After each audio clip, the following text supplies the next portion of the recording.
Punjabi radio USA ਸੁਣ ਰਹੇ ਸਾਰੇ ਸਰੋਤਿਆਂ ਨੂੰ ਪਿਆਰ ਭਰੀ ਸਤਿ ਸ੍ਰੀ ਅਕਾਲ। ਸਭ ਨੂੰ ਜੀ ਨੂੰ ਆਖਦੇ ਹਾਂ। ਸੂਤਰ ਪ੍ਰੋਗਰਾਮ ਦੇ ਵਿੱਚ ਆਪ ਸਭ ਦਾ ਸਵਾਗਤ ਹੈ। ਮੈਂ ਰਾਜਕਨਵੀਰ ਸਿੰਘ, ਜੁੜ ਚੁੱਕੇ ਨੇ ਹਰਜੋਤ ਸਿੰਘ ਖਾਲਸਾ ਜੀ, ਸਵਾਗਤ ਹੈ। ਸਤਿ ਸ੍ਰੀ ਅਕਾਲ। ਸਤਿ ਸ਼੍ਰੀ ਅਕਾਲ, ਧੰਨਵਾਦ ਜੀ ਆਇਆਂ ਨੂੰ। ਪੰਜਾਬੀ ਰੇਡੀਓ USA ਦੇ ਜਿੰਨੇ ਵੀ ਸਰੋਤੇ ਸਾਡੇ ਸਾਰੇ ਹੀ AM ਸਟੇਸ਼ਨ, FM ਸਟੇਸ਼ਨ, ਘਰਾਂ ਦੇ ਵਿੱਚ ਰੇਡੀਓ ਸੈਟਸ ਦੇ ਰਾਹੀਂ, ਟੈਲੀਫੋਨ ਦੇ ਰਾਹੀਂ, ਫੇਸਬੁੱਕ, YouTube ਤੇ ਲਾਈਵ ਦੇਖ ਰਹੇ ਹੋ, ਸੁਣ ਰਹੇ ਹੋ, ਸਾਰਿਆਂ ਨੂੰ ਜੀ ਆਇਆਂ ਨੂੰ ਤੇ ਬਹੁਤ ਹੀ ਪਿਆਰ ਤੇ ਸਤਿਕਾਰ ਭਰੀ ਸਤਿ ਸ਼੍ਰੀ ਅਕਾਲ ਸਰੋਤਿਓ। ਅੱਜ ਦਸੰਬਰ ਦੀ 5 ਤਰੀਕ ਆ, ਦਿਨ ਮੰਗਲਵਾਰ ਆ। ਤੁਹਾਡੇ ਲਈ ਸ਼ਾਮ ਦਾ ਅਪਡੇਟ ਕੈਲੀਫੋਰਨੀਆ ਪ੍ਰੋਗਰਾਮ ਲੈ ਕੇ ਹਾਜ਼ਰ ਹੋਏ ਆ। ਪ੍ਰੋਗਰਾਮ ਨੂੰ ਸਪਾਂਸਰ ਕਰਦੇ ਨੇ ਖਾਲਸਾ ਇੰਸ਼ੋਰੈਂਸ ਏਜੰਸੀ, ਜਿਨ੍ਹਾਂ ਦੇ ਕੋਲੋਂ ਹਰ ਇੱਕ ਤਰੀਕੇ ਦੀ ਇੰਸ਼ੋਰੈਂਸ ਕਰਵਾ ਸਕਦੇ ਹੋ। ਇੰਸ਼ੋਰੈਂਸ ਬਾਰੇ ਪਤਾ ਕਰਨ ਲਈ ਕਾਲ 408-272-2500। ਕਵਰਡ ਕੈਲੀਫੋਰਨੀਆ ਦੇ ਤਹਿਤ ਓਬਾਮਾ ਕੇਅਰ ਹੈਲਥ ਇੰਸ਼ੋਰੈਂਸ ਕਰਵਾਉਣੀ ਹੋਵੇ, ਮੈਡੀਕੇਅਰ ਦੇ ਲਈ ਅਪਲਾਈ ਕਰਨਾ ਹੈ, ਚੱਲ ਰਹੇ ਪਲਾਨਸ ਦੇ ਵਿੱਚ ਚੇਂਜਸ ਕਰਵਾਉਣੀਆਂ ਨੇ, ਵਿਜ਼ਟਰ ਇੰਸ਼ੋਰੈਂਸ, ਲਾਈਫ ਇੰਸ਼ੋਰੈਂਸ ਦੇ ਲਈ call 4082722500। Tirkiana immigration law firm, US immigration ਦਾ ਹੋਵੇ ਕਿਸੇ ਵੀ ਤਰੀਕੇ ਦਾ ਕੰਮ, call attorney J Tirkiana 4159090503। Amarjit Singh Fresno, Gurbachan Singh Nagra Sacramento, Pritpal Singh Sidhu Fresno, Tara Singh Sagar Fremont, Harinder Bhin San Jose, Manjit Singh Fremont, Sarabjit Singh Kulwinder Kaur Dhut, Sarjit Singh Chahal University, Gurdev Singh Sohal Antelope, Sarabjit Singh Elko Nevada, Manjit Singh AB truck driving school ਸੈਨ ਹੋਜ਼ੇ। ਸਾਰਿਆਂ ਦਾ ਧੰਨਵਾਦ। ਜੇ ਤੁਸੀਂ ਵੀ ਇਸ ਪ੍ਰੋਗਰਾਮ ਨੂੰ ਸਪਾਂਸਰ ਕਰਨਾ ਚਾਹੁੰਦੇ ਹੋ, ਸੰਪਰਕ ਕਰ ਸਕਦੇ ਹੋ 4087227698। ਜੀ ਅੱਜ ਦੀਆਂ ਖਬਰਾਂ ਬੁਲਾਈਏ ਤੇ ਕੈਲੀਫੋਰਨੀਆ ਨੂੰ $6 ਬਿਲੀਅਨ ਫੈਡਰਲ ਗਵਰਨਮੈਂਟ ਵੱਲੋਂ ਮਿਲਣ ਜਾ ਰਿਹਾ ਹੈ। ਦੋ ਵੱਖ-ਵੱਖ ਹਾਈ ਸਪੀਡ ਰੇਲ ਦੇ ਜੋ ਪ੍ਰੋਜੈਕਟਸ ਆ ਉਹਨਾਂ ਦੇ ਲਈ 2028 ਦੇ ਵਿੱਚ ਸਮਰ ਓਲੰਪਿਕਸ ਹੋਣੀਆਂ ਲਾਸ ਐਂਜਲਸ ਦੇ ਵਿੱਚ, ਤੇ ਕਹਿੰਦੇ ਵੀ ਤਦ ਤੱਕ ਲਾਸ ਐਂਜਲਸ ਤੇ ਲਾਸ ਵੈਗਸ ਦੇ ਵਿੱਚ ਇਹ ਜੋ ਹਾਈ ਸਪੀਡ ਆ ਉਹ ਚਾਲੂ ਹੋ ਜਾਊਗੀ। ਉਹਦੇ ਲਈ ਪ੍ਰੈਜ਼ੀਡੈਂਟ ਜੋ ਬਾਈਡਨ ਉਹਨਾਂ ਨੇ $3 ਬਿਲੀਅਨ ਸਟਾਰਟ ਲੇਇੰਗ ਟਰੈਕ ਦੇ ਲਈ ਦਿੱਤਾ ਹੈਗਾ ਆ। $12 ਬਿਲੀਅਨ ਦਾ ਪ੍ਰੋਜੈਕਟ ਆ। ਬ੍ਰਾਈਟ ਲਾਈਨ ਬੈਸਟ ਨੇ ਕਾਫੀ ਦਹਾਕਿਆਂ ਤੋਂ ਇਹਦੇ ਬਾਰੇ US ਦੇ ਸੈਨੇਟਰ ਜੈਕੀ ਰੋਸਨ ਕਹਿੰਦੇ ਵੀ ਗੱਲਬਾਤ ਚੱਲ ਰਹੀ ਸੀ। ਫਾਈਨਲੀ ਜਿਹੜਾ ਆ ਇਹ ਐਗਰੀਮੈਂਟ ਹੋਇਆ ਹੈਗਾ। ਸੋ ਇਹ 218 ਮੀਲ ਲੰਮੀ ਜਿਹੜੀ ਰੇਲਵੇ ਲਾਈਨ ਹੋਊਗੀ along interstate 15 corridor. So high speed rail ਹੋਊਗੀ ਜਿਹਦੀ ਸਪੀਡ 200 ਮੀਲ ਪਰ ਆਵਰ ਦੇ ਹਿਸਾਬ ਨਾਲ ਚੱਲੂਗੀ, ਤੇ ਜਿਹੜਾ ਫਰੀਵੇ ਦਾ ਟ੍ਰਿਪ ਹੈਗਾ 4 ਘੰਟਿਆਂ ਦਾ, ਉਸ ਨੂੰ ਇਹ ਅੱਧੇ ਟਾਈਮ ਦੇ ਵਿੱਚ ਪਹੁੰਚਾ ਦਊਗੀ। ਕਹਿੰਦੇ ਪਈ ਇਹ ਲਾਸ ਵੈਗਸ ਤੋਂ ਵਿਕਟਰਵਿਲ ਜਾਂਦੀ ਹੋਈ ਉੱਧਰ ਦੀ ਸੈਨ ਬਰਨਡੀਨੋ ਕਾਉਂਟੀ ਸਿਟੀ ਆਫ ਰੈਂਚੋ ਕੁਕਾਮੋਂਗਾ ਵਿੱਚ ਪਹੁੰਚੂਗੀ। ਸੋ ਇਹ ਇੱਕ ਬਹੁਤ ਵਧੀਆ ਪ੍ਰੋਜੈਕਟ ਜਿਹੜਾ ਆ ਲੈ ਕੇ ਆਏ ਆ। ਹਾਲਾਂਕਿ ਜਿਹੜਾ ਫਰਿਜ਼ਨੋ ਤੋਂ ਜੋਨ ਦਾ ਵੇ ਏਰੀਏ ਨੂੰ ਪ੍ਰੋਜੈਕਟ ਆ ਉਹਦੇ ਵਿੱਚ ਪਤਾ ਨਹੀਂ ਕਿੰਨੇ ਕੁ $1 ਬਿਲੀਅਨ ਐਕਸਟਰਾ ਲੱਗ ਗਏ, ਜਿੰਨੇ ਸੋਚੇ ਸੀ ਉਸ ਤੋਂ ਵੀ 4 ਜਾਂ 5 ਟਾਈਮਸ ਜ਼ਿਆਦਾ। ਹੋਰ ਜਿਹੜੀਆਂ ਪਲੇਸਿਸ ਆ ਜਿੱਥੇ ਹਾਈ ਸਪੀਡ ਟ੍ਰੇਨ ਪ੍ਰਪੋਜ਼ ਕੀਤੀਆਂ ਗਈਆਂ, ਇੱਕ 240 ਮੀਲ ਦਾ ਲੰਮਾ ਜਿਹੜਾ ਹੈਗਾ ਟੈਕਸਸ ਦੇ ਵਿੱਚ, ਡੈਲਸ ਤੇ ਹੂਸਟਨ ਦੇ ਵਿੱਚ ਟੈਕਸਸ ਸਟੇਟ 'ਚ ਆ, ਤੇ ਇੱਕ 500 ਮੀਲ ਦੀ ਲੰਮੀ ਲਿੰਕਿੰਗ ਜਿਹੜੀ ਹੈਗੀ ਆ ਇਹ ਲਾਸ ਐਂਜਲਸ ਤੇ ਸੈਨ ਫਰਾਂਸਿਸਕੋ ਦੇ ਵਿੱਚ, ਜਿਹੜੀ ਤੁਹਾਨੂੰ ਪਤਾ ਹੀ ਆ ਵੀ ਆਲਰੇਡੀ ਫ੍ਰਿਜ਼ਨੋ ਦੇ ਲਾਗੇ ਛਾਗੇ ਚੱਲ ਰਹੀ ਆ, ਤੇ ਇਹਦੇ ਉੱਤੇ ਕਾਫੀ ਜਿਹੜਾ ਪੈਸਾ ਆ ਉਹ ਖਰਚ ਹੋ ਚੁੱਕਾ ਹੈ ਜੀ। $3 ਬਿਲੀਅਨ ਤਾਂ ਜਿਹੜੀ ਹਰਜੋਤ ਸਿੰਘ ਜੀ ਸੋ ਕਾਲਡ ਨਵੀਂ ਜਿਹੜੀ ਹਾਈ ਸਪੀਡ ਲਾਈਨ ਆ, ਜਿਹਨੂੰ ਬ੍ਰਾਈਟ ਲਾਈਨ ਵੈਸਟ ਟਰੈਕ ਦੇ ਨਾਮ ਦੇ ਨਾਲ ਜਿਹੜਾ ਉਹ ਜਾਣਿਆ ਜਾ ਰਿਹਾ। ਪਹਿਲੋਂ ਵੀ ਰਿਪੋਰਟ ਕੀਤਾ ਗਿਆ ਸੀ ਇਹਨਾਂ ਨੂੰ $4 ਬਿਲੀਅਨ ਦੀ federal grant Nevada department of transportation ਨੂੰ ਜਿਹੜੀ ਇਸੇ ਦੇ ਤਹਿਤ ਜਿਹੜੀ ਉਹ ਮਿਲੀ ਆ। ਸੋ 3 ਬਿਲੀਅਨ ਹੋਰ ਹੋ ਗਏ ਆ। ਸੋ ਤਕਰੀਬਨ $7 ਬਿਲੀਅਨ ਦੀ ਜਿਹੜੀ ਉਹ ਹੋ ਚੁੱਕੀ ਆ। ਸੋ ਦੇਖੋ ਅੱਗੇ ਕੀ ਬਣਦਾ ਆ। 2028 ਦੀਆਂ ਓਲੰਪਿਕਸ ਤੱਕ ਇਹ ਕੁਝ ਬਣ ਸਕੂਗਾ ਕਿ ਨਹੀਂ। ਇੱਧਰ ਜਿਹੜੀ ਚਿੱਟਾ ਹਾਥੀ ਹੈ ਕੈਲੀਫੋਰਨੀਆ ਦਾ, ਕੈਲੀਫੋਰਨੀਆ ਹਾਈ ਸਪੀਡ ਰੇਲ, ਜਿਹਨੇ ਬੇ ਏਰੀਏ ਤੇ LA ਨੂੰ ਜੋੜਨਾ ਸੀਗਾ, ਉਹਦੇ ਲਈ ਹੋਰ $3 ਬਿਲੀਅਨ ਦੀ ਨਵੀਂ ਜਿਹੜੀ ਗ੍ਰਾਂਟ ਆ ਇਸ ਤੋਂ ਅਲੱਗਾ ਜਿਹੜੀ ਬਾਈਡਨ ਐਡਮਿਨਿਸਟ੍ਰੇਸ਼ਨ ਦੇ ਦੁਆਰਾ ਅਵਾਰਡ ਕੀਤੀ ਗਈ ਹੈਗੀ ਆ। ਨੈਂਸੀ ਪਲੋਸੀ ਨੇ ਟਵਿੱਟਰ ਜਿਹੜਾ ਪਹਿਲਾਂ ਹੁੰਦਾ ਸੀ ਉਸ ਦੇ ਉੱਤੇ ਪੋਸਟ ਕਰਕੇ ਜਿਹੜਾ ਉਹ ਦੱਸਿਆ ਆ। ਕਹਿੰਦੇ ਵੀ ਇਹਦਾ ਜਿਹੜਾ ਲਾਰਜੈਸਟ ਚੰਕ ਆ ਹੁਣ ਤੱਕ ਦਾ ਜਿਹੜਾ ਫੈਡਰਲ ਫੰਡਿੰਗ ਦਾ, ਇਹ California high speed rail authority ਨੂੰ ਮਿਲਿਆ ਆ, ਜਦੋਂ ਤੋਂ ਵੋਟਰਸ ਨੇ 2008 ਦੀ ਅਪਰੂਵ ਕੀਤੀ ਆ, ਤੇ 2028 ਆਉਂਦਿਆਂ 20 ਸਾਲ ਹੋ ਜਾਣੇ ਆ। ਇਹ ਵੀ ਨਹੀਂ ਪਤਾ ਹਰਜੋਤ ਸਿੰਘ ਜੀ ਵੀ ਕੀ ਜਿਹੜਾ ਉਹ ਬਣਨਾ ਆ। ਇੱਥੇ ਅਸੀਂ ਫਰੈਜ਼ਨੋ ਵਾਲੇ ਪਾਸੇ ਤੇ ਹਰੰਡਨ ਦੇ ਲਾਗੇ ਦੇਖਦੇ ਹਾਂ ਪੁਲ ਬਣੇ ਪਏ ਆ, ਪਰ ਉਸ ਨੂੰ ਆਪਸ ਦੇ ਵਿੱਚ ਜੋੜਨੀ ਆ। ਹੋਰ ਕਈ ਥਾਵਾਂ ਦੇ ਉੱਤੇ ਕੰਮ ਚੱਲੀ ਵੀ ਜਾਂਦਾ ਆ, ਪਰ ਬੜੀ ਹੀ ਮੱਧਮ ਰਫ਼ਤਾਰ ਦੇ ਨਾਲ ਜਿਹੜਾ ਉਹ ਚੱਲ ਰਿਹਾ ਆ। ਮਰਸੈਡ ਤੋਂ ਬੇਕਰਸਫੀਲਡ ਤੱਕ ਇਹਨਾਂ ਨੇ ਜੋੜਨਾ 171 ਮੀਲ ਦਾ ਜਿਹੜਾ ਆ ਇਹ ਲਾਈਨ ਆ, ਤੇ ਫਿਰ ਕਹਿੰਦੇ ਵੀ ਇਹਨੂੰ ਇਲੈਕਟ੍ਰੀਫਾਈ ਵੀ ਜਿਹੜਾ ਇਹਨਾਂ ਨੇ ਕਰਨਾ ਹੈ, ਤੇ 2023 ਦੀ ਇਹਦੀ ਸਟਾਰਟਿੰਗ ਰੇਟ ਆ ਉਹ ਹੁਣ ਦੱਸ ਰਹੇ ਨੇ। ਪਹਿਲਾਂ ਇਹ 500 ਮੀਲ ਦਾ ਕੁੱਲ ਸਫ਼ਰ ਸੀਗਾ ਹੋਣਾ ਬੇ ਏਰੀਏ ਤੋਂ ਗ੍ਰੇਟਰ LA ਤੱਕ, ਉਹ ਲੱਗਦਾ ਨਹੀਂ ਵੀ ਕਦੀ ਪੂਰਾ ਹੋ ਸਕੂਗਾ। ਅਗਲੀ ਜਿਹੜੀ ਹਰਜੋਤ ਸਿੰਘ ਦੀ ਗੱਲ ਕਰਦੇ ਜਾਈਏ, ਘਰੇ ਚੋਰੀ ਕਰਨ ਆਏ ਸੀਗੇ ਹਥਿਆਰਬੰਦ ਜਿਹੜੇ ਉਹ ਚੋਰ। LA ਦੇ ਇਸ ਹੋਮ ਓਨਰ ਨੇ ਇਹ ਕਾਨੂੰਨ ਨੂੰ ਫਿਰ ਆਪਣੇ ਹੱਥ ਦੇ ਵਿੱਚ ਲੈਣਾ ਪਿਆ, ਜਦੋਂ ਕਿ ਇਹ ਚੋਰੀ ਕਰਨ ਵਾਲੇ ਕਾਨੂੰਨ ਦੀਆਂ ਧੱਜੀਆਂ ਜਿਹੜੀਆਂ ਉਹ ਉਡਾ ਰਹੇ ਸੀ। ਉਹਨੇ ਅਟੈਂਪਟਡ ਹੋਮ ਇਨਵੇਜਨ ਦੇ ਵਿੱਚ ਆਪਣੇ ਵੱਲੋਂ ਗੋਲੀਆਂ ਚਲਾਈਆਂ, ਜਿਸ ਕਰਕੇ ਹਥਿਆਰਬੰਦ ਚੋਰ ਆ ਉਹਨਾਂ ਨੂੰ ਗੋਲੀਆਂ ਲੱਗੀਆਂ, ਜਿਨ੍ਹਾਂ ਵਿੱਚੋਂ ਇੱਕ ਦੀ ਮੌਤ ਹੋਈ ਆ। ਸ਼ਨੀਚਰਵਾਰ ਤੜਕੇ ਸਵੇਰੇ 5 ਵਜੇ ਇਹ ਘਟਨਾ ਜਿਹੜੀ ਉਹ ਵਾਪਰੀ ਆ। ਗੁਰਨਾਡਾ ਹਿਲਸ ਦੇ ਨੇਬਰਹੁੱਡ ਦੇ ਵਿੱਚ, LA ਦਾ ਇਹ ਨੇਬਰਹੁੱਡ ਪੈਂਦਾ ਆ ਸਵਿੰਟਨ ਐਵੀਨਿਊ ਦੇ ਉੱਤੇ। ਜਦ ਤੱਕ ਪੁਲਿਸ ਉੱਥੇ ਪਹੁੰਚਦੀ, ਹੋਮ ਓਨਰ ਨੇ ਦੇ ਨਾਲ ਉਹ ਜਦੋਂ ਮਿਲੇ ਤਾਂ ਉਹਨਾਂ ਨੇ ਕਿਹਾ ਵੀ 3 ਜਾਣੇ ਉਹਦੇ ਘਰ ਦੇ ਵਿੱਚ ਉਹ ਦਾਖਲ ਹੋਣ ਦੀ ਕੋਸ਼ਿਸ਼ ਕਰ ਰਹੇ ਸੀ। ਉਸ ਦੌਰਾਨ ਉਸ ਬੰਦੇ ਦੇ ਨਾਲ ਉਹ ਗ੍ਰੈਂਡ ਮਦਰ ਤੇ ਇੱਕ ਜਿਹੜਾ ਬੱਚਾ ਆ ਉਸ ਟਾਈਮ ਘਰ ਦੇ ਵਿੱਚ ਸੀਗੇ। ਹੋਮ ਓਨਰ ਨੇ ਜਿਹੜਾ ਉਹ ਦੱਸਿਆ ਵੀ ਜਿਹੜੇ ਬੰਦੇ ਚੋਰੀ ਕਰਨ ਆਏ ਸੀ ਉਹਨਾਂ ਨੇ ਗੂੜੇ ਰੰਗ ਦੇ ਕੱਪੜੇ ਪਾਏ ਸੀਗੇ, ਹੁਡੀਜ਼ ਪਾਈਆਂ ਸੀਗੀਆਂ, ਮਾਸਕ ਜਿਹੜੀਆਂ ਪਾਈਆਂ ਸੀਗੀਆਂ। ਉਹਨੇ ਆਪਣਾ ਹੈਂਡਗਨ ਕੱਢਿਆ, ਰਿਟਰੀਵ ਕੀਤਾ, ਆਪਣੀ ਜਾਨ ਬਚਾਉਂਦੇ ਹੋਏ ਉਹਨੇ ਕਈ ਵਾਰੀ ਜਿਹੜੀਆਂ ਉਹ ਗੋਲੀਆਂ ਚਲਾਈਆਂ, ਜਿਨ੍ਹਾਂ ਵਿੱਚੋਂ ਇੱਕ ਗੋਲੀ ਆ ਉਹ ਇੱਕ ਲੁਟੇਰੇ ਦੇ ਜਿਹੜੀ ਉਹ ਲੱਗੀ, ਜਿਸ ਤੋਂ ਬਾਅਦ ਦੇ ਵਿੱਚ ਉਹ ਉਸ ਦੀ ਮੌਤ ਹੋ ਗਈ। ਕਹਿੰਦੇ ਵੀ ਇੱਕ ਕਾਲੇ ਰੰਗ ਦੀ BMW ਸੈਡਾਨ ਦੇ ਵਿੱਚ ਜਿਹੜੇ ਬਾਕੀ ਦੇ ਚੋਰ ਆ ਉਹ ਉੱਥੋਂ ਦੌੜ ਗਏ, ਭੱਜ ਗਏ, ਤੇ ਉਸ ਦਾ ਉਹਨਾਂ ਨੇ ਪਿੱਛਾ ਕਰਨ ਦੀ ਵੀ ਜਿਹੜੀ ਉਹ ਕੋਸ਼ਿਸ਼ ਕੀਤੀ ਸੀ। ਪੈਰਾਮੈਡਿਕਸ LA ਫਾਇਰ ਡਿਪਾਰਟਮੈਂਟ ਦੇ ਜਦ ਮੌਕੇ ਦੇ ਉੱਤੇ ਪਹੁੰਚੇ ਤਾਂ ਉਸ ਨੂੰ ਮੌਕੇ ਤੇ ਹੀ ਮ੍ਰਿਤ ਘੋਸ਼ਿਤ ਕੀਤਾ ਗਿਆ ਸੀਗਾ, ਜਿਹੜਾ ਹਥਿਆਰਬੰਦ ਚੋਰ ਆਇਆ ਸੀ। ਡਿਟੈਕਟਿਵ ਜਿਹੜੇ ਆਪਰੇਸ਼ਨ ਵੈਲੀ ਦੇ ਵਿੱਚ ਕੰਮ ਕਰ ਰਹੇ ਨੇ ਬਿਊਰੋ ਹੋਮਿਸਾਈਡ ਦੇ ਵਿੱਚ, ਉਹਨਾਂ ਨੇ ਆ ਕੇ ਜਿਹੜੀ ਮੁੱਢਲੀ ਇਨਵੈਸਟੀਗੇਸ਼ਨ ਆ ਉਹ ਕੀਤੀ। ਇਸੇ ਦੌਰਾਨ ਘਰ ਦਾ ਜਿਹੜਾ ਓਨਰ ਆ ਉਸ ਨੂੰ ਸਵਾਲ ਜਵਾਬ ਦੇ ਲਈ ਪੁਲਿਸ ਸਟੇਸ਼ਨ ਦੇ ਵਿੱਚ ਵੀ ਲੈ ਕੇ ਜਾਇਆ ਗਿਆ ਸੀ। ਇਸ ਮਾਮਲੇ ਵਿੱਚ ਅਜੇ ਕੋਈ ਹੋਰ ਗ੍ਰਿਫਤਾਰੀ ਜਿਹੜੀ ਆ ਉਹ ਨਹੀਂ ਹੋਈ। ਕੈਲੀਫੋਰਨੀਆ ਦੇ ਵਿੱਚ ਇੱਦਾਂ ਦੇ ਲੁਟੇਰਿਆਂ ਦੇ ਹੌਸਲੇ ਜਿਹੜੇ ਆ ਉਹ ਬਹੁਤ ਜ਼ਿਆਦਾ ਬੁਲੰਦ ਹੋਏ ਪਏ ਆ। ਇਹ ਹੁਣ ਹਰਜੋਤ ਸਿੰਘ ਜੀ ਦੇਖਣਾ ਹੋਊਗਾ ਵੀ ਕੀ ਇਹ ਹੋਮ ਓਨਰ ਦੇ ਉੱਤੇ ਹੀ ਕਿਤੇ ਉਲਟਾ ਚਾਰਜ ਤਾਂ ਨਹੀਂ ਇਹਨੂੰ ਕਰ ਦਿੰਦੇ, ਜਿਹੜਾ ਕਿ ਆਪਣੀ ਜਾਨ, ਆਪਣੇ ਪਰਿਵਾਰ ਦੀ ਜਾਨ, ਆਪਣੀ ਪ੍ਰਾਪਰਟੀ ਜਿਹੜੀ ਉਹ ਬਚਾਉਣ ਦੇ ਲਈ ਜਿਸ ਨੇ ਇਹ ਗੋਲੀ ਚਲਾਈ ਸੀਗੀ। ਹੁਣ ਇਹ ਦੱਸਿਆ ਜਾ ਰਿਹਾ ਵੀ ਜਿਹੜੇ ਚੋਰੀ ਕਰਨ ਆਏ ਸੀਗੇ ਉਹਨਾਂ ਦੇ ਕੋਲ ਵੀ ਕੋਈ ਨਾ ਕੋਈ ਹਥਿਆਰ ਸੀਗੇ। ਪੁਲਿਸ ਨੇ ਜਿਹੜਾ ਇਸ ਚੀਜ਼ ਦੇ ਬਾਰੇ ਜਿਹੜਾ ਉਹ ਦੱਸਿਆ ਹੈਗਾ ਆ। ਨਿੱਤ ਆਏ ਦਿਨ ਧੜੱਲੇ ਦੇ ਨਾਲ ਜਿਹੜੇ ਚੋਰ ਆ ਉਹ ਇਸ ਤਰੀਕੇ ਦੀਆਂ ਚੋਰੀਆਂ ਕਰ ਰਹੇ ਆ। ਫਿਰ ਇਵੈਂਚੁਅਲੀ ਇਹ ਕਾਨੂੰਨ ਵੀ ਦੇ ਨਾਲ ਹੀ ਕੰਮ ਜਿਹੜਾ ਹੋਮ ਓਨਰ ਨੇ ਉੱਦਾਂ ਜਿਹੜਾ ਉਹ ਕੀਤਾ ਆ, ਜਿਸ ਦੇ ਵਿੱਚ ਉਸ ਦਾ ਆਪਣੇ ਗਨ ਦੇ ਨਾਲ ਉਹਨੇ ਜਵਾਬੀ ਕਾਰਵਾਈ ਜਿਹੜੀ ਉਹ ਕੀਤੀ ਆ।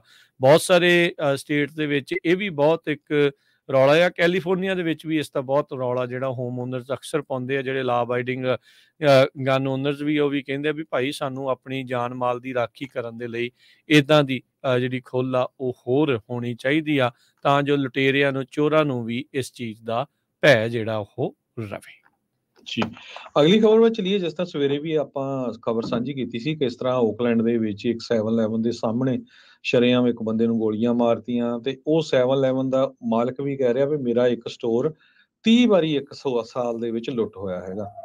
ਪਰ ਕੈਲੀਫੋਰਨੀਆ ਦੇ ਵਿੱਚ ਇੱਕ ਡਿਸਟ੍ਰਿਕਟ ਅਟਾਰਨੀ ਹੈਗਾ ਆ ਸੈਕਰਾਮੈਂਟੋ ਦਾ, ਜਿਹੜਾ ਬਹੁਤ ਜ਼ੋਰ ਸ਼ੋਰ ਦੇ ਨਾਲ ਵਧੀਆ ਕੰਮ ਕਰ ਰਿਹਾ ਹੈਗਾ। ਇਹ ਜੋ ਡਿਸਟ੍ਰਿਕਟ ਅਟਾਰਨੀ ਆ, ਇਹਦਾ ਨਾਮ ਥੀਨ ਹੋ ਕਰਕੇ ਆ। ਇਸਨੇ 3 ਮਹੀਨੇ ਪਹਿਲਾਂ ਸਿਟੀ ਆਫ ਸੈਕਰਾਮੈਂਟੋ ਨੂੰ ਸੂ ਵੀ ਕੀਤਾ ਸੀ ਹੋਮਲੈਸ ਕ੍ਰਾਈਸਿਸ ਨੂੰ ਲੈ ਕੇ। ਉਹਨਾਂ ਨੇ ਅੱਜ ਇੱਕ ਹੋਰ 48 ਪੇਜ ਦਾ ਲਾ ਸੂਟ ਸਿਟੀ ਦੇ ਅਗੇਂਸਟ ਫਾਈਲ ਕੀਤਾ ਆ ਸੈਕਰਾਮੈਂਟੋ ਸੁਪੀਰੀਅਰ ਕੋਰਟ ਦੇ ਵਿੱਚ। ਉਹ ਕਹਿੰਦੇ ਵੀ ਜਿਹੜੇ ਹੋਮਲੈਸ ਆ, ਇਹਨਾਂ ਨੇ ਸਾਡਾ ਜਿਹੜਾ ਸੈਕਰਾਮੈਂਟੋ ਸ਼ਹਿਰ ਆ, ਜਿਹਨੂੰ ਦਰਿਆਵਾਂ ਦਾ ਸ਼ਹਿਰ ਕਿਹਾ ਜਾਂਦਾ ਆ, ਪੂਰਾ ਪਾਣੀ ਜਿਹੜਾ ਪਲੂਟ ਕੀਤਾ ਆ। ਵੀ ਉਹ ਉੱਥੇ ਹਿਊਮਨ ਵੇਸਟ ਵੀ ਸਿੱਟਦੇ ਆ, ਟੱਟੀ ਪਿਸ਼ਾਬ ਉੱਥੇ ਜਾਂਦੇ ਆ, ਭਾਂਡੇ ਉੱਥੇ ਧੋਂਦੇ ਆ। ਇਹ ਸਾਰਾ ਕੁਝ ਸੈਕਰਾਮੈਂਟੋ ਸਿਟੀ ਦੇ ਇਲੈਕਟਡ ਆਫੀਸ਼ੀਅਲਸ ਦੀ ਜ਼ਿੰਮੇਵਾਰੀ ਸੀ ਵੀ ਇਹ ਜਿਹੜੇ ਸਾਡੇ ਨੈਚੁਰਲ ਰਿਸੋਰਸਿਸ ਆ ਉਹਨਾਂ ਨੂੰ ਕਿਵੇਂ ਬਚਾਉਣਾ ਹੈਗਾ। ਕਹਿੰਦੇ ਵੀ ਸਿਟੀ ਆਫ ਸੈਕਰਾਮੈਂਟੋ ਜੋ ਆ, ਉਹਨਾਂ ਨੇ 12 ਸਾਲਾਂ ਦੇ ਦੌਰਾਨ ਇਹ ਸਾਰਾ ਕੁਝ ਵਾਪਰਨ ਦਿੱਤਾ। ਹਾਲਾਂਕਿ 12 ਮਿਲੀਅਨ ਡਾਲਰ ਉਹਨਾਂ ਨੂੰ 102 ਏਕੜ ਦੇ ਲਈ ਜਿਹੜੇ ਸਿਟੀ ਨੇ ਸਪੈਂਡ ਕੀਤੇ ਆ, ਜਿੱਥੇ ਕਹਿੰਦੇ ਸੀ ਅਸੀਂ ਸਾਰੇ ਹੋਮਲੈਸਾਂ ਨੂੰ ਉੱਥੇ ਪਾਵਾਂਗੇ, ਉੱਥੇ ਉਹਨਾਂ ਲਈ ਛੋਟੇ ਘਰ ਬਣਾਵਾਂਗੇ। ਜਿਹੜੇ 12 ਮਿਲੀਅਨ ਡਾਲਰ 102 ਏਕੜ ਬਹੁਤ ਵੱਡੀ ਜਗ੍ਹਾ ਹੁੰਦੀ, ਕਹਿੰਦਾ ਵੀ ਉੱਥੇ ਕਿਉਂ ਨਹੀਂ ਕਰ ਸਕਦੇ। ਸੋ ਅੱਜ ਥੀਮ 2 ਜੋ ਆ ਉਹਨਾਂ ਨੇ ਆਪਣਾ ਜਿਹੜਾ ਲਾਸਟ ਸੂਟ ਫਾਈਲ ਕੀਤਾ, ਉਸੇ ਹੀ ਜਿਹੜੇ ਸ਼ਹਿਰ ਦੇ ਉਹ ਡਿਸਟ੍ਰਿਕਟ ਅਟਾਰਨੀ ਆ ਉਹਨਾਂ ਦੇ ਸਿਟੀ ਦੇ ਅਗੇਂਸਟ 48 ਪੇਜ ਦਾ, ਉਹਦੇ ਚ ਪੂਰਾ ਉਹਨਾਂ ਨੇ ਪਹਿਲਾਂ ਟੂਰ ਲਾਇਆ, ਜਿਹਦੇ ਵਿੱਚ ਕਾਫੀ ਪ੍ਰੋਮੀਨੈਂਟ ਲੋਕਾਂ ਨੂੰ ਨਾਲ ਲੈ ਕੇ ਗਏ, ਉਹਨਾਂ ਨੂੰ ਦਿਖਾ ਲਿਆ ਵੀ ਆ ਦੇਖੋ ਕਿੱਦਾਂ ਗੰਦ ਇੱਥੇ ਪਿਆ ਆ, ਸਾਰਾ ਕੁਝ ਉੱਥੇ ਜੋ ਵੀ ਹੁੰਦਾ ਹੈਗਾ ਆ ਆਪਾਂ ਦੇਖਦੇ ਹਾਂ, ਜਿੱਥੇ ਹੋਮਲੈਸਾਂ ਦੇ ਟੈਂਟ ਸਿਟੀਜ਼ ਬਣੇ ਹੋਏ ਹੈਗੇ ਆ, ਕਾਰਟਸ ਕੀ ਕੱਪੜੇ ਕੀ ਸਾਰਾ ਕੁਝ। ਤੇ ਕਹਿੰਦੇ ਵੀ ਇਹ ਸਾਰੀ ਜ਼ਿੰਮੇਵਾਰੀ ਇਹ ਸਿਟੀ ਦੀ ਹੈਗੀ ਆ, ਕਿਉਂਕਿ ਜਦੋਂ ਤੁਸੀਂ ਕਿਸੇ ਘਰ ਦੇ ਲਾਗੇ ਗੰਦ ਪਿਆ ਹੋਵੇ, ਉਹਦਾ ਘਾਹ ਨਾ ਕੱਟਿਆ ਹੋਵੇ ਜਾਂ ਉੱਥੇ ਗਰਬੇਜ ਹੋਵੇ, ਤਾਂ ਦਵਾ ਸੱਟ ਉਹਨਾਂ ਨੂੰ ਜਿਹੜੀ ਆ ਸਾਈਟੇਸ਼ਨ ਭੇਜ ਦਿੰਦੇ ਆ ਵੀ ਜੀ ਤੁਹਾਡੀ ਪ੍ਰਾਪਰਟੀ ਸਹੀ ਨਹੀਂ ਹੈਗੀ, ਜਾਂ ਕਿਤੇ ਪਾਰਟੀ ਪੈ ਕੇ ਰੌਲਾ ਵੀ ਪੈਂਦਾ ਹੋਵੇ ਤਾਂ ਤੁਸੀਂ ਭੇਜ ਦਿੰਦੇ ਆ, ਜਦ ਕਿ ਜਿਹੜੀ ਸਿਟੀ ਦੀ ਖੁਦ ਦੀ ਪ੍ਰਾਪਰਟੀ ਆ ਉੱਥੇ ਤੁਸੀਂ ਇਹ ਸਾਰਾ ਕੁਝ ਵਾਪਰਨ ਦੇ ਰਹੇ ਹੈਗੇ ਆ। ਸੋ ਇਸ ਡਿਸਟ੍ਰਿਕਟ ਅਟਾਰਨੀ ਨੇ ਸਿਟੀ ਆਫ ਸੈਕਰਾਮੈਂਟੋ ਨੂੰ ਕਾਫੀ ਜ਼ਿਆਦਾ ਜਿਹੜਾ ਵਕਤ ਪਾਇਆ ਹੋਇਆ ਹੈਗਾ, ਤੇ ਉੱਥੇ ਦਾ ਜਿਹੜਾ ਮੇਅਰ ਆ ਸਟੀਨਬਰਗ, ਉਹ ਕਹਿੰਦਾ ਵੀ ਨਹੀਂ ਇਹ ਪੋਲੀਟੀਕਲ ਸਟੰਟ ਸ਼ੋਅ ਕਰ ਰਹੇ ਆ। ਤੇ ਪਰ ਦੂਸਰੇ ਪਾਸੇ ਡਿਸਟ੍ਰਿਕਟ ਅਟਾਰਨੀ ਕਹਿੰਦਾ ਵੀ ਜਿਹੜੇ ਪੋਲਿਟਿਕਸ ਦੇ ਵਿੱਚ ਦੋ ਤਰ੍ਹਾਂ ਦੇ ਘੋੜੇ ਹੁੰਦੇ ਆ, ਇੱਕ ਕਹਿੰਦਾ ਸੱਚਮੁੱਚ ਦੇ ਘੋੜੇ ਹੁੰਦੇ ਆ, ਇੱਕ ਦਿਖਾਲਣ ਵਾਲੇ ਹੁੰਦੇ ਆ। ਕਹਿੰਦਾ ਉਹ ਇਹਨਾਂ ਨੇ ਜਿਹੜੇ ਸ਼ੋਅ ਕੀਤੇ ਆ ਪਿਛਲੇ 12 ਸਾਲਾਂ ਦੇ ਦੌਰਾਨ।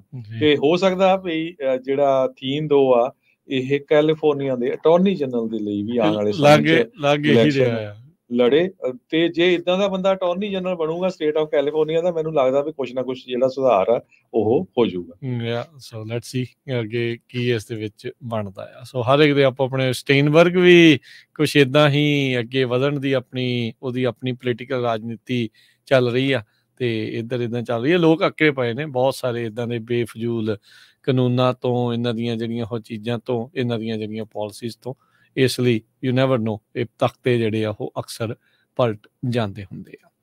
ਅਗਲੀ ਜਿਹੜੀ ਹਰਜੋਤ ਸਿੰਘ ਜੀ ਗੱਲ ਕਰਦੇ ਜਾਈਏ, ਇੱਕ ਬੰਦੇ ਨੇ ਕੁਛ ਚਿਰ ਪਹਿਲਾਂ ਇੱਕ ਆਪਣਾ ਹੀ ਛੋਟਾ ਜਹਾਜ਼ ਆ ਉਸ ਨੂੰ ਕ੍ਰੈਸ਼ ਕਰ ਦਿੱਤਾ ਸੀ, ਜਿਸ ਤੋਂ ਬਾਅਦ ਦੇ ਵਿੱਚ ਉਹਨੇ ਵੀਡੀਓ ਵੀ ਉਹ ਚਾੜੀ। 30 ਸਾਲਾਂ ਦਾ ਟਰੈਵਲਰ ਡੈਨੀਅਲ ਜੈਕਬ ਆਈ ਕ੍ਰੈਸ਼ਡ ਮਾਈ ਏਅਰਪਲੇਨ ਕਰਕੇ ਇਸਨੇ ਦਸੰਬਰ 2021 ਦੇ ਵਿੱਚ ਇੱਕ ਛੋਟਾ ਜਹਾਜ਼ ਆ ਉਹ ਕ੍ਰੈਸ਼ ਕੀਤਾ। ਇਹ ਇਨਫਲੂਐਂਸਰ ਸੀਗਾ, YouTube ਦੇ ਉੱਤੇ ਵੀਡੀਓਜ਼ ਬਣਾਉਣ ਦਾ ਕੰਮ ਕਰਦਾ ਸੀ, ਤੇ ਪੈਰਾਸ਼ੂਟ ਕਰਕੇ ਕਹਿੰਦੇ ਬਾਅਦ ਦੇ ਵਿੱਚ ਉਹ ਸੇਫਲੀ ਉਤਰ ਗਿਆ ਸੀ।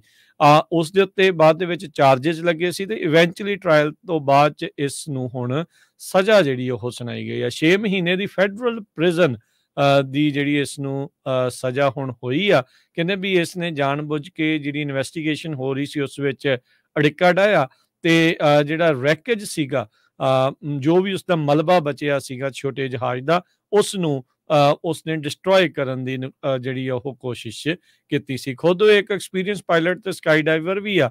ਇਹ ਗਿਲਟੀ ਜਿਹੜਾ ਉਹ ਮੰਨ ਗਿਆ ਸੀ, ਇਹਨੇ ਗਿਲਟੀ ਪਲੀ ਜਿਹੜੀ ਉਹ ਕੀਤੀ ਸੀ 1 ਕਾਊਂਟ ਆਫ ਡਿਸਟਰਕਸ਼ਨ ਤੇ ਕੰਸੀਲਮੈਂਟ ਦੇ ਮਾਮਲੇ ਵਿੱਚ। ਸੋ ਇਹ ਜਿਹੜਾ ਪਲੀ ਐਗਰੀਮੈਂਟ ਹੁਣ ਇਸ ਦਾ ਵਿੱਚ ਬਣਿਆ ਹੈਗਾ ਆ, ਉਹਨੇ ਜਿਹੜਾ ਦੱਸਿਆ ਵੀ ਜੇਕਬ ਨੇ ਇੱਕ ਸਪਾਂਸਰਸ਼ਿਪ ਡੀਲ ਲਈ ਸੀ, ਜਿਸ ਨੂੰ ਪ੍ਰਮੋਟ ਕਰਨ ਦੇ ਲਈ ਇਹਨੇ ਜਾਣ ਬੁੱਝ ਕੇ ਆਪਣੇ ਇਸ ਛੋਟੇ ਜਹਾਜ਼ ਨੂੰ ਕ੍ਰੈਸ਼ ਕੀਤਾ ਸੀ। ਹੁਣ ਜਦੋਂ ਜਹਾਜ਼ ਕ੍ਰੈਸ਼ ਕਰਦੇ ਆ ਤਾਂ ਆਬਵੀਅਸਲੀ ਉਹਨੂੰ ਰਿਕਵਰ ਕਰਨ ਲਈ, ਬਚਾਉਣ ਦੇ ਲਈ ਤੇ ਹੋਰ ਬਹੁਤ ਸਾਰੇ ਰਿਸੋਰਸਿਸ ਇਸ ਵਿੱਚ ਲੱਗਦੇ ਹੈਗੇ ਆ। FAA ਨੇ 2022 ਦੇ ਵਿੱਚ ਇਸ ਦਾ ਜਿਹੜਾ ਲਾਇਸੈਂਸ ਆ ਉਸ ਨੂੰ ਰਿਵੋਕ ਵਾਪਸ ਜਿਹੜਾ ਆ ਉਹ ਲੈ ਲਿਆ ਸੀ, ਤੇ ਹੁਣ ਇਹ 6 ਮਹੀਨੇ ਫੈਡਰਲ ਜਿਹੜੀ ਪ੍ਰਿਜ਼ਨ ਦੇ ਵਿੱਚ ਕੱਟੇਗਾ। ਜੀ, ਅਗਲੀ ਖਬਰ ਵੱਲ ਚਲੀਏ। ਕੈਲੀਫੋਰਨੀਆ ਦੇ ਵਿੱਚ ਅਨਪਲਾਇਮੈਂਟ ਡਿਪਾਰਟਮੈਂਟ ਜੋ ਆ EDD, ਉਹਨਾਂ ਦਾ ਬੈਂਕ ਆਫ ਅਮਰੀਕਾ ਦੇ ਨਾਲ ਕੰਟਰੈਕਟ ਸੀ, ਹੁਣ ਉਹਨਾਂ ਨੇ ਉਹ ਕੈਂਸਲ ਕਰ ਦਿੱਤਾ ਹੈਗਾ।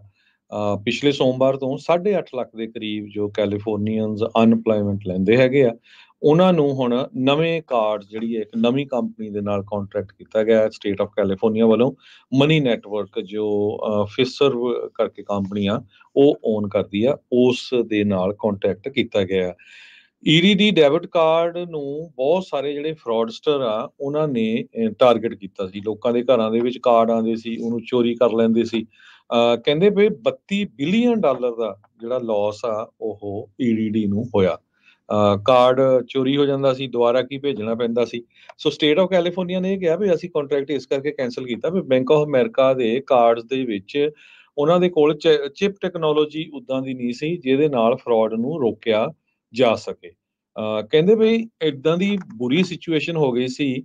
ਬੈਵਰਲੀ ਹਿਲਸ ਜੋ ਸਦਰਨ ਕੈਲੀਫੋਰਨੀਆ ਦੇ ਵਿੱਚ ਹੈਗਾ, ਲਾਸ ਐਂਜਲਸ ਦੇ ਲਾਗੇ, ਉੱਥੇ ਰੋਡੀਓ ਡਰਾਈਵ ਤੇ ਇੱਕ ਸਟੋਰ ਆ। ਉੱਥੇ ਕਹਿੰਦੇ ਵੀ ਟ੍ਰੈਫਿਕ ਪੁਲਿਸ ਨੂੰ ਜਿਹੜਾ ਸਪੈਸ਼ਲ ਸੱਦਣਾ ਪਿਆ, ਇੰਨੇ ਜ਼ਿਆਦਾ ਲੋਕਾਂ ਨੇ ਚੋਰੀ ਕੀਤੇ ਹੋਏ ਏਡੀਡੀ ਕਾਰਡ ਜਿਹੜੇ ਆ ਉੱਥੇ ਸਟੋਰਾਂ ਤੋਂ ਸਮਾਨ ਖਰੀਦਣਾ ਸ਼ੁਰੂ ਕਰ ਦਿੱਤਾ ਸੀ। ਲਾਈਨਾਂ ਕਹਿੰਦੇ ਉੱਥੇ ਲੱਗੀਆਂ ਹੁੰਦੀਆਂ ਸੀਗੀਆਂ ਚੋਰੀ ਕੀਤੇ ਹੋਏ ਕਾਰਡਾਂ ਦੇ ਨਾਲ। ਸੋ ਇਹ ਦੇਖ ਲਓ ਬਈ ਅਮਰੀਕਾ ਦੇ ਵਿੱਚ ਇਹ ਕੁਝ ਵਾਪਰਦਾ ਸੀ। ਸੋ ਹੁਣ ਮਨੀ ਨੈਟਵਰਕ ਜਿਸ ਨੂੰ ਇੱਕ ਕੰਪੀਟੀਟਿਵ ਬਿਡ ਦੇ ਥਰੂ ਕੰਟਰੈਕਟ ਮਿਲਿਆ ਹੈਗਾ ਆ, ਤੇ ਇਸ ਦੇ ਥਰੂ ਹੁਣ ਲੋਕਾਂ ਨੂੰ ਜਿਹੜੇ ਅਨਪਲਾਇਮੈਂਟ ਲੈਂਦੇ ਆ ਉਹ ਕਾਰਡਸ ਆਉਗੇ। ਸੋ ਹੋਪਫੁਲੀ ਜਿਹੜਾ ਇਹ ਇੰਨਾ ਫਰਾਡ ਹੋ ਰਿਹਾ ਸੀ ਉਹ ਰੁਕ ਜਾਊਗਾ। ਜੀ, ਕੈਲੀਫੋਰਨੀਆ ਦੇ ਗਵਰਨਰ ਗੈਵਿਨ ਨਿਊਸਮ ਨੇ ਇੱਕ ਅੱਜ ਫੈਸਲਾ ਲਿਆ ਆ, ਉਹ ਚੀਜ਼ ਤੋਂ ਹੁਣ ਵਾਪਸ ਪੈਰ ਜਿਹੜੇ ਉਹ ਖਿੱਚ ਲਏ ਆ। ਕਈ ਪ੍ਰੋਟੈਸਟ ਪਲਾਨ ਕੀਤੇ ਗਏ ਆ ਸਟੇਟ ਦੀ ਕੈਪੀਟਲ ਬਿਲਡਿੰਗ ਦੇ ਉੱਤੇ, ਜਿਹੜੇ ਕਈ ਲੋਕ ਉਸ ਨੂੰ ਇਹ ਜੋੜ ਕੇ ਦੇਖ ਰਹੇ ਆ ਵੀ ਜਿਹੜੀਆਂ ਇਹਨਾਂ ਨੇ ਪਬਲਿਕਲੀ ਸਾਲਾਨਾ ਤੌਰ ਦੇ ਉੱਤੇ ਜਿਹੜੀ ਕ੍ਰਿਸਮਸ ਦੀ ਲਾਈਟਿੰਗ ਕਰਨੀ ਹੁੰਦੀ ਸੀ, ਉਹ ਹੁਣ ਇਨ ਪਰਸਨ ਤੇ ਲਾਈਵ ਨਹੀਂ ਕੀਤੀ ਜਾਊਗੀ। ਹੁਣ ਕਹਿੰਦੇ ਵੀ ਇਹ ਜਿਹੜੀ ਸੈਰੇਮੋਨੀ ਆ ਜਿੱਦਾਂ ਇਹ ਕਰਦੇ ਸੀ ਉਹ ਰਿਮੋਟਲੀ ਹੋਊਗੀ, ਤੇ ਬਾਅਦ ਦੇ ਵਿੱਚ ਨਿਊਸਮ ਦੇ ਜਿਹੜੇ ਆਫਿਸ ਆ ਉਹ ਇਸ ਦੀ ਰਿਕਾਰਡਿੰਗ ਤੇ ਜਿਹੜੀ ਸਟ੍ਰੀਮਿੰਗ ਆ ਉਹ ਸੋਸ਼ਲ ਮੀਡੀਆ ਅਕਾਊਂਟ ਦੇ ਉੱਤੇ ਪਾ ਦਿੱਤੀ ਜਾਊਗੀ।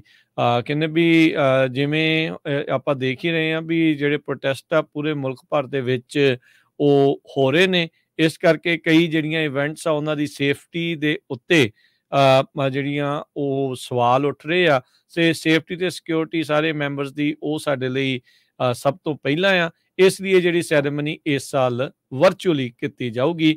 ਨਿਊਸਮ ਦੇ ਜਿਹੜੇ ਸਪੋਕਸ ਪਰਸਨ ਆ ਉਹਨਾਂ ਨੇ ਅੱਜ ਇਹ ਦੱਸਿਆ ਸੀ। ਪ੍ਰੋਗਰਾਮ ਕਹਿੰਦੇ ਵੀ ਉੱਦਾਂ ਅਨਚੇਂਜਡ ਆ। ਵੈਡਨਸਡੇ ਈਵਨਿੰਗ ਨੂੰ ਬਾਅਦ ਦੇ ਵਿੱਚ ਕਹਿੰਦੇ ਆ ਇਸ ਨੂੰ ਜਿਹੜਾ ਉਹ ਦੇਖਿਆ ਜਾ ਸਕਦਾ ਹੈਗਾ ਆ। ਸੋ ਪ੍ਰੋਟੈਸਟ ਲਗਾਤਾਰ ਜਿਹੜੇ ਗਾਜ਼ਾ ਪੱਟੀ ਦੇ ਵਿੱਚ ਸੀਜ਼ ਫਾਇਰ ਕਰਨ ਦੇ ਲਈ ਉਹ ਮੁਲਕ ਭਰ ਦੇ ਵਿੱਚ ਹੋ ਰਹੇ ਨੇ। ਕੈਲੀਫੋਰਨੀਆ ਦੇ ਵਿੱਚ ਚੋਰੀਆਂ ਜਿਹੜੀਆਂ ਡਕੈਤੀਆਂ ਇੰਨੀਆਂ ਜ਼ਿਆਦਾ ਵੱਧ ਗਈਆਂ ਆ। ਸੈਨ ਮਟੇਓ ਦੇ ਵਿੱਚ ਇੱਕ ਪਰਿਵਾਰ ਨੇ ਕ੍ਰਿਸਮਸ ਟਰੀ ਖਰੀਦਿਆ ਸੀ ਤੇ ਆਪਣੀ ਕਾਰ ਦੇ ਉੱਤੇ ਉਹ ਬੰਨਿਆ ਹੋਇਆ ਸੀ, ਤੇ ਉਹ ਅੰਦਰ ਇੱਕ ਸਟੋਰ 'ਚ ਸਮਾਨ ਖਰੀਦਣ ਗਏ। ਜਦ ਬਾਹਰ ਆਏ ਤਾਂ ਉਹਨੇ ਦੇਖਿਆ ਵੀ ਸਾਡਾ ਕ੍ਰਿਸਮਸ ਟਰੀ ਜਿਹੜਾ ਚੋਰੀ ਹੋ ਗਿਆ ਹੈਗਾ ਕਾਰ ਦੀ ਛੱਤ ਤੋਂ। ਸੋ ਇਹ ਜਿਹੜੀ ਇਨਸੀਡੈਂਟ ਆ ਇਹ ਬ੍ਰਿਜ ਪੁਆਇੰਟ ਸ਼ਾਪਿੰਗ ਸੈਂਟਰ ਜਿਹੜਾ ਸੈਨ ਮਟੇਓ ਦਾ ਆ ਉੱਥੇ ਵਾਪਰੀ ਹੈਗੀ ਆ। ਸੋ ਜਿਹੜੇ ਆਫੀਸਰਸ ਆ ਉੱਥੇ ਪਹੁੰਚੇ ਪੁਲਿਸ ਵਾਲੇ, ਉਹਨਾਂ ਨੇ ਕਹਿੰਦੇ ਕੋਸ਼ਿਸ਼ ਤਾਂ ਕੀਤੀ ਵੀ ਕਿੱਥੇ ਲੱਭਿਆ ਜਾਵੇ ਟਰੀ, ਪਰ ਉਹਨਾਂ ਨੂੰ ਲੱਭ ਨਹੀਂ ਸਕਿਆ। ਪਰ ਜਿਹੜਾ ਵਿਕਟਮ ਸੀਗਾ ਉਹ ਕਹਿੰਦਾ ਵੀ ਨਹੀਂ, ਮੈਂ ਨਹੀਂ ਪੁਲਿਸ ਰਿਪੋਰਟ ਫਾਈਲ ਕਰਨੀ, ਵੀ ਮੈਂ ਤਾਂ ਸ਼ਰਧਾ ਦੇ ਨਾਲ ਇਹ ਟਰੀ ਲਿਆਂਦਾ ਸੀ, ਹੁਣ ਪਤਾ ਨਹੀਂ ਕਿਹੜੇ ਚੋਰੀ ਕਰਕੇ ਲੈ ਗਿਆ। ਦੇਖ ਲਓ, ਪਤਾ ਨਹੀਂ ਲੋਕ ਕੀ ਪਾਗਲ ਹੋਏ ਪਏ ਆ ਵੀ ਹੁਣ ਤੁਸੀਂ ਟਰੀ ਵੀ ਜਿਹੜਾ ਉਹ ਚੋਰੀ ਕਰੋਗੇ। ਕਮਲੇ ਹੋਏ ਪਏ ਆ ਲੋਕ, ਅਕਲ ਨੂੰ ਹੱਥ ਮਾਰਨਾ ਚਾਹੀਦਾ। ਅਗਲੀ ਗੱਲ ਕਰੀਏ, ਪਿਟਸਬਰਗ ਦੇ ਇੱਕ ਘਰ ਦੇ ਵਿੱਚੋਂ CHP ਨੇ 3 ਬੰਦੂਕਾਂ ਸਮੇਤ 1250 ਰਾਊਂਡ ਆਫ ਐਮੋ ਜਿਹੜਾ ਆ ਉਹ ਜ਼ਬਤ ਕੀਤਾ ਆ। ਕਹਿੰਦੇ ਵੀ DUI ਦੀ ਅਰੈਸਟ ਦੇ ਨਾਲ ਇਹ ਸਾਰਾ ਮਾਮਲਾ ਜਿਹੜਾ ਉਹ ਸ਼ੁਰੂ ਹੋਇਆ। ਅਕਤੂਬਰ ਦੇ ਅਖੀਰ ਦੇ ਵਿੱਚ ਇੱਕ ਇਨਵੈਸਟੀਗੇਸ਼ਨ ਸ਼ੁਰੂ ਕੀਤੀ ਗਈ। CHP ਦੇ ਅਫਸਰ ਨੇ ਜਦ ਇੱਕ ਬੰਦੇ ਨੂੰ ਗ੍ਰਿਫਤਾਰ ਕੀਤਾ ਸੀ DUI ਦੇ ਨਾਲ, ਜਦ ਉਸ ਦੀ ਹੀ ਜਦੋਂ ਗ੍ਰਿਫਤਾਰ ਕਰ ਰਹੇ ਸੀ DUI ਦੇ ਵਿੱਚੋਂ, ਤਾਂ ਉਹਨੂੰ ਰਿਵਾਲਵਰ ਜਿਹੜਾ ਉਹ ਮਿਲਿਆ ਸੀ। ਫਿਰ ਉਸ ਤੋਂ ਬਾਅਦ ਉਹਦੇ ਘਰੇ ਕਹਿੰਦੇ ਵੀ ਛਾਪੇਮਾਰੀ ਕੀਤੀ ਗਈ, ਰੇਡ ਕੀਤੀ ਗਈ। ਮਜ਼ੂਰੀ ਦਾ ਸਾਬਕਾ ਪਹਿਲੋਂ ਮਜ਼ੂਰੀ ਰਹਿਣ ਵਾਲਾ ਸੀਗਾ, ਫੈਲਨੀ ਇਹਦੀਆਂ ਕਨਵਿਕਸ਼ਨ ਸੀਗੀਆਂ ਅਸੌਲਟ ਦੀਆਂ, ਜਿਹਦੇ ਕਰਕੇ ਇਹ ਫਾਇਰ ਆਰਮ ਰੱਖ ਨਹੀਂ ਸੀ ਸਕਦਾ। ਪਰ ਪੁਲਿਸ ਨੇ ਜਦ ਛਾਪੇਮਾਰੀ ਕੀਤੀ ਤਾਂ ਇਹਦੇ ਕੋਲੋਂ ਮੈਕ 10 style assault weapon, 2 pistol, 4 magazine ਤੇ 1250 ਗੋਲੀਆਂ ਜਿਹੜੀਆਂ ਉਹ ਬਰਾਮਦ ਹੋਈਆਂ ਆ। 41 ਸਾਲਾਂ ਦਾ ਜਿਹੜਾ ਇੱਕ ਬੰਦਾ ਆ ਉਹ ਇਸ ਮਾਮਲੇ ਦੇ ਵਿੱਚ ਦੇਖਿਆ ਜਾ ਰਿਹਾ ਆ। ਉਸ ਨੂੰ ਅਜੇ ਚਾਰਜ ਨਹੀਂ ਜਿਹੜਾ ਉਹ ਕੀਤਾ ਗਿਆ ਆ। ਪਿਟਸਬਰਗ ਦਾ ਇਹ ਹੁਣ ਰਹਿਣ ਵਾਲਾ ਸੀ ਜੀ। ਸੈਕਰਾਮੈਂਟੋ ਦੇ ਵਿੱਚ ਅੱਜ ਇੱਕ ਸਕੂਲ ਦੀ ਬੱਸ ਨੂੰ 4:30 ਵਜੇ ਦੇ ਕਰੀਬ ਸ਼ਾਮੀ ਅੱਗ ਲੱਗ ਗਈ। ਲੱਕੜੀ ਜਦੋਂ ਧੂੰਆਂ ਨਿਕਲਿਆ ਉਹਦੇ ਇੰਜਨ ਦੇ ਵਿੱਚੋਂ, ਤੇ ਡਰਾਈਵਰ ਨੇ ਨੋਟਿਸ ਕੀਤਾ ਤੇ ਉਸਨੇ ਹਾਈਵੇ 5 ਦੇ ਉੱਤੇ ਸਾਈਡ ਨੂੰ ਲਾ ਕੇ ਇਮੀਡੀਏਟਲੀ ਜੋ ਬੋਰਡਰਲੈਂਡ ਜੁਆਇੰਟ ਯੂਨੀਫਾਈਡ ਸਕੂਲ ਡਿਸਟ੍ਰਿਕਟ ਦੀ ਬੱਸ ਸੀ ਉਹਦੇ 'ਚੋਂ ਜਿਹੜੇ ਸਟੂਡੈਂਟ ਸੀ ਉਹਨਾਂ ਨੂੰ ਬਾਹਰ ਕੱਢ ਲਿਆ। ਸਾਰੇ ਸੇਫਲੀ ਜਿਹੜੇ ਬੱਚੇ ਬਚ ਗਏ। ਸੋ ਕਿਸੇ ਤਰ੍ਹਾਂ ਦਾ ਕਿਸੇ ਨੂੰ ਜਾਨੀ ਨੁਕਸਾਨ ਨਹੀਂ ਹੋਇਆ। ਤੇ ਆਪਾਂ ਸਟਾਕ ਮਾਰਕੀਟ ਦੀ ਗੱਲ ਵੀ ਕਰਨੀ ਆ। ਤੇ ਜੇ ਯੂਐਸ ਦੀ ਜੌਬ ਓਪਨਿੰਗ ਦੀ ਗੱਲ ਕਰਦੇ ਜਾਈਏ, ਹੁਣ 2.5 ਸਾਲਾਂ ਦੇ ਬਾਅਦ ਲੇਬਰ ਮਾਰਕੀਟ ਕਾਫੀ ਕੂਲ ਡਾਊਨ ਹੋ ਗਈ ਹੈਗੀ ਆ। ਕਹਿੰਦੇ ਭਈ ਜਿਹੜੀਆਂ ਜੌਬਸ ਆ ਉਹ 6,17,000 ਉਹਨਾਂ ਦੀ ਜਿਹੜੀ ਡਿਮਾਂਡ ਘਟੀ ਹੈਗੀ ਆ। ਇਸ time still 8.73 million jobs market ਦੇ ਵਿੱਚ ਹੈਗੀਆਂ ਆ। ਇਹ 9.35 ਮਿਲੀਅਨ ਤੋਂ ਘਟ ਕੇ 8.73 ਮਿਲੀਅਨ ਤੇ ਪਹੁੰਚੀਆਂ ਹੈਗੀਆਂ ਅਕਤੂਬਰ ਮਹੀਨੇ ਦੇ ਵਿੱਚ। ਜੀ ਤੇ ਜਾਂਦੇ ਜਾਂਦੇ ਜੇ ਮਾਰਕੀਟ ਦਾ ਹਾਲ ਦੱਸੀਏ, ਡਾਓ ਜੋਨ ਅੱਜ 80 ਪੁਆਇੰਟ ਘਟ ਕੇ 36,125 ਤੇ ਬੰਦ ਹੋਇਆ। S&P ਜਿਹੜਾ 2 ਪੁਆਇੰਟ ਘਟਿਆ 4567 ਤੇ। ਨੈਸਡੈਕ 44 ਪੁਆਇੰਟ ਵੱਧ ਕੇ 14,230 ਤੇ ਬੰਦ ਹੋਇਆ। ਸੋਨੇ ਦਾ ਭਾਅ $2,039 ਪ੍ਰਤੀ ਆਉਂਸ। ਕੱਚੇ ਤੇਲ ਦੀ ਕੀਮਤ $72 ਪ੍ਰਤੀ ਬੈਰਲ। 10-year yield 4.18% ਦੇ ਉੱਤੇ ਰਹੀ। ਕ੍ਰਿਪਟੋ ਕਰੰਸੀਜ਼ ਦੇ ਵਿੱਚ ਬਿਟਕੋਇਨ 43,885 ਤੇ ਇਥੀਰੀਅਮ $2,294 ਦੇ ਬਰਾਬਰ ਚੱਲ ਰਿਹਾ ਹੈ। ਜੀ ਇਸੇ ਤਰ੍ਹਾਂ ਜੇ ਕਰੰਸੀ ਦੀ ਗੱਲ ਕਰਦੇ ਜਾਈਏ, ਇੱਕ ਯੂਐਸ ਡਾਲਰ ਦੇ ਬਰਾਬਰ ਇੰਡੀਆ ਦੇ 83 ਰੁਪਏ ਤੇ 36 ਪੈਸੇ ਰਹੇ ਆ। ਇੱਕ ਯੂਐਸ ਡਾਲਰ ਦੇ ਬਰਾਬਰ ਪਾਕਿਸਤਾਨ ਦੇ 284 ਰੁਪਏ ਤੇ 50 ਪੈਸੇ ਤੇ ਇੱਕ ਯੂਐਸ ਡਾਲਰ ਦੇ ਬਰਾਬਰ ਕੈਨੇਡਾ ਦੇ $1 ਤੇ 35 ਸੈਂਟ। ਇੱਥੇ ਹੀ ਹੁਣ ਪ੍ਰੋਗਰਾਮ ਦੀ ਸਮਾਪਤੀ ਹੈ। ਮੇਰੇ ਰਾਜਕਨਵੀਰ ਸਿੰਘ ਵੱਲੋਂ ਤੇ ਹਰਜੋਤ ਸਿੰਘ ਵੱਲੋਂ ਤੁਹਾਨੂੰ ਸਭ ਨੂੰ ਪਿਆਰ ਸਤਿਕਾਰ ਸੈਨਿਕ ਜੀ ਜਿਹੀ ਸਤਿ ਸ੍ਰੀ ਸਤਿ ਅਕਾਲ। ਸ੍ਰੀ ਅਕਾਲ। ਜਿੰਨੇ ਵਾਸਤੇ ਹਾਸੇ ਖੇਲਦੇ ਰਹੋ, ਸੁਣਦੇ ਰਹੋ, ਦੇਖਦੇ ਰਹੋ ਪੰਜਾਬੀ ਰੇਡੀਓ USA।